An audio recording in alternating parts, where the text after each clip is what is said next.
Before Thorazine was invented in 1950, mental illness was often treated surgically. In fact, in 1949, the inventor of the lobotomy was awarded the Nobel Prize.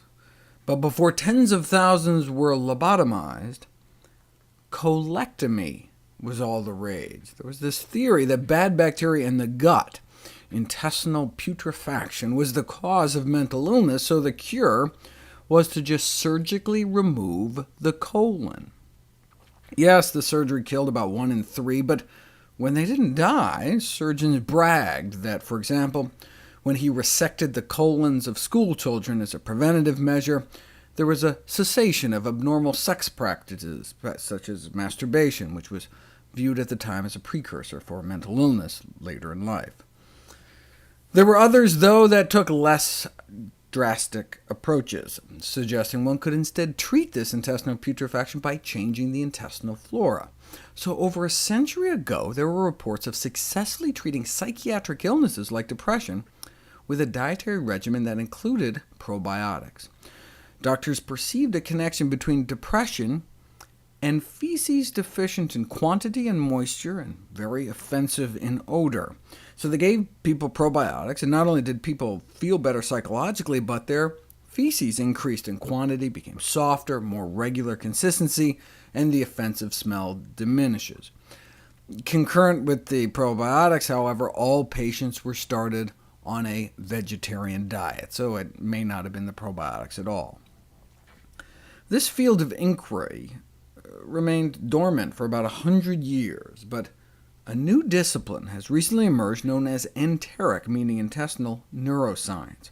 Our enteric nervous system, the collection of nerves in our gut, has been referred to as our second brain, given its size, complexity, and similarity. We've got so many nerves in our gut that as many as in our spinal cord.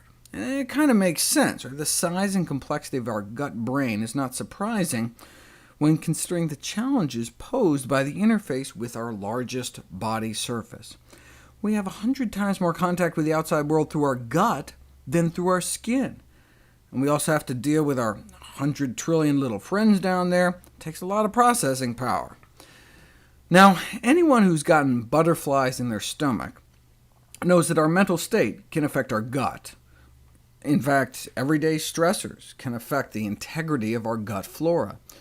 This innovative study looked at feces scraped from used toilet paper in undergrads during exam week. This is how many bacteria they had in their feces before the exam. But look what happens on exam day, and in fact lasted through the whole week. So our mental state can affect our gut, but can our gut affect our mental state? We didn't know until recently. For example, many suffering from chronic fatigue syndrome complain of gut dysfunction, so researchers tried giving people probiotics to see if their mental and emotional state could be improved, and indeed, it appeared to help. What about healthy people, though? This is the study that really rocked the scientific establishment. An assessment of the psychotropic properties of probiotics. 1 month of probiotics was found to significantly decrease symptoms of anxiety, depression, anger, and hostility. How is that possible? Well, a variety of mechanisms has been proposed for how intestinal bacteria may be communicating with our brain.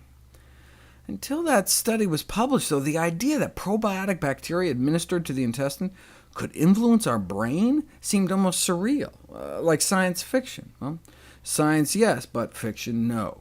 Likely, organisms already inside us carry out some degree of influence on our mental well-being. So might people suffering from certain forms of mental health problems benefit from a fecal transplant from someone with a more kind of happy-go-lucky bacteria? We don't know, but this ability of probiotics to affect brain processes is perhaps one of the most exciting recent developments in probiotic research.